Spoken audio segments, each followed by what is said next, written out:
Oh, coming. Oh, read about that forever. Look at this. Oh, right on the brim of the helmet. Wouldn't that completely rattle you before you stepped up to the plate? That would shake me to my core. This is Sportscentre. Hey, I'm Marissa Roberto, and if you saw this TikTok on Bar Down yesterday, well, I got a little expansion for you today, okay? We're starting the show with a little Roberto on the go, a little beer league action, and a little Connor McDavid. Here it is. Imagine showing up to support your boyfriend at his championship beer league game, except your boyfriend happens to be playing against Connor McDavid. There he is, wearing a blue number 4 jersey. Gotta give it up to this goalie, though, he had stones. Julia's boyfriend on the ice. You gotta get a video of him defending McDavid, although he didn't do a very good job right there. Sorry, Liam. Not to worry, Pigs is here now with the cannoli. Vibes are high, the vibes are right. Look at Liam playing keep away with the puck from Connor. He's so good. We're so proud. Look at Julia taking a video of him. Oh, never mind. She's taking a video of Connor. The number 4 is so strange to see on him, but I love that he's wearing Oilers pants, Oilers socks, Oilers gloves. Because it was a championship game, they flooded the ice after the second period. So almost like a real NHL game, but for free. Just happened to be wearing my Matthews shirt for support because everyone else in that building was there for McDavid's team. Or I guess just McDavid. But blue team never once took the lead. And here they get scored on again. How happy Liam is. He's smiling ear to ear right now. There's gotta be no better feeling in beer league than knowing your team is beating the best player in the NHL, and here they go, another one. At this point, the score is like 9-4. Blue team is ready to go. Look at McDavid, sticks ready. Bucky unclipped, handshakes all around. Trophy is hoisted, and look at these guys. They're not doing You're gonna sally hard. You just beat Connor McDavid. But hey, the red team has some beauties too. They do have Quentin Byfield, who stayed after the game to sign autographs for all of these kids. And it's not summer beer league without a post-game tailgate. Look at this. Goalie with the well-deserved sips from the cup. Big team photo. 3's up for the 3-peat. Congrats, boys. But because it is beer league, the commissioner will need that trophy back immediately. See, I told you. I felt like that was important. We had to start the show with that. No? Am I wrong? Time now for the CFL preview, powered by FanDuel. As we kick off Week 11 with the Ticats hosting the Elks on Thursday Night Football. Obviously, the elephant in the room is whether Edmonton can get their first win of the season. At 0-9, the Elks have the worst record in the league, and dating back to last season, they've lost 13 in a row. That said, there are actually some positives going into this one if you're an Elks fan. Trey Ford is coming off a solid 2023 debut, and he won his first ever game last season against the Ticats. So his play is part of the reason why the Elks are only 5.5-point underdogs and plus 175 on the money line. And if you're into trends, this could be a close game considering 6 of the last 7 meetings between these two teams in the Hammer have been decided in the final 3 minutes of the game. Now we know it's obviously tough to trust the Elks. So if you're looking for any reason to bet against them, Hamilton's coming off its bye week and have 6 straight games following a week's rest. Plus, after a couple of quiet games on the ground, James Butler found his footing last week. With 102 yards from scrimmage and his first touchdown since week 6 against the Elks, when he went out for 167 total yards and a score. And you can catch Thursday Night Football on TSN tonight. Coverage from the Donut Box begins at 7 Eastern, 4 Pacific. Time enough, my favorite segment and yours, where we love sports today. Why we love sports today. And yesterday we had a couple of Seinfeld references in the show, as we normally do, but judging by some of the comments, seems like the first one might have been over some of your heads. Well, be prepared, because we got a lot more where that came from. Starting with this incredible promo coming up on Saturday with the Brooklyn Cyclones, who are the High A affiliate of the Mets. A George Costanza marine biologist bobblehead. A rendering of his heroic act that we actually never see on camera. So I reached my hand in, felt around, and pulled out the obstruction. It was that moment that I decided to tell her I was not a marine biologist. Next up, we have an electric finish of the Battle of Chicago at Wrigley Field, where Christopher Morel delivered arguably the biggest hit of his career.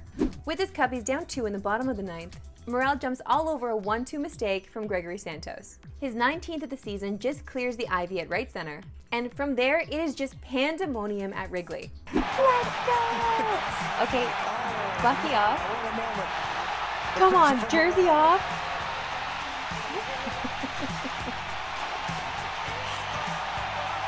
Oh man. Relation, Tarb's off! Tarb ripped off! Let's go!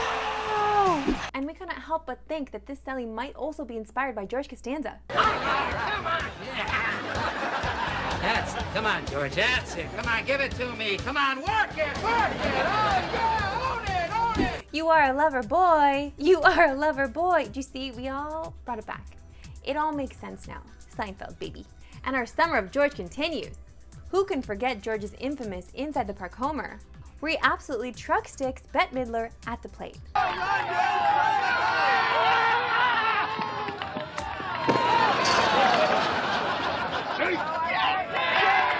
Now in San Fran yesterday afternoon, check out this ridiculous bounce that Luke Raley gets from his drive off the bricks in right center.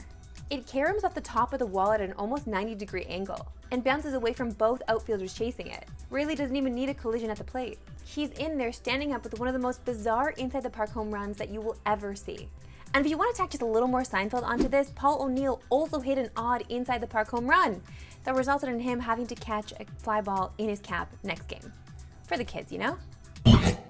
It was a wild Wednesday across the big leagues yesterday, so we're going to provide you with the best of the best in a little segment we like to call Diamond Studs. Let's start with arguably the most exciting play in baseball in San Diego with San Diegans.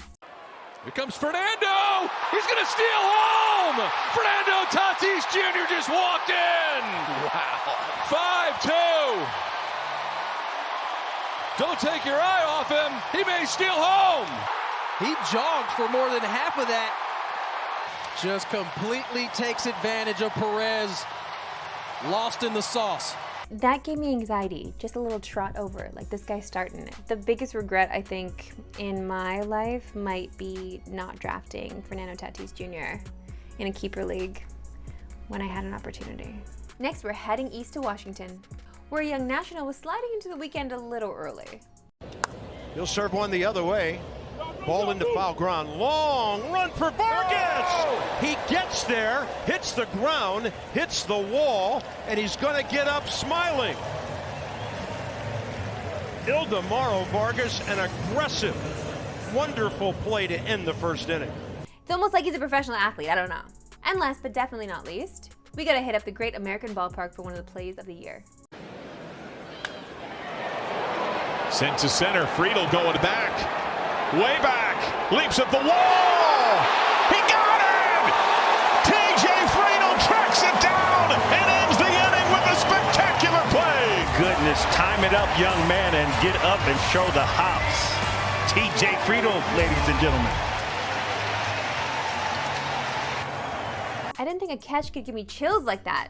It did. This week, the NBA shared details about the upcoming inaugural in-season tournament. For starters, if you still don't know what this is all about, it's basically the same as the Commissioner's Cup in the WNBA, but with a lot more cash on the line. Not only will the NBA Cup be awarded to the winning team, but each player on the winning squad will earn a cool $500K, while players that lose the title game will still take home $200,000. Now, the new info that was released on Tuesday had to do mainly with scheduling. Group play games, which is the first stage of the tournament, will take place on Tuesday and Friday nights in November, in what the league is calling tournament nights. There are 6 groups, 3 per conference, and the winners of each group, along with 2 wildcard teams, advance to the knockout round. The Raptors group features some familiar opponents in the Nets and Celtics, who are in the Atlantic Division with them. And Toronto's first game of this in-season tourney will be against Boston on Friday, November 17th. That's all for today. My Kujina Julia DeShere will be filling in for me tomorrow. You'll see me this weekend. Have a good one.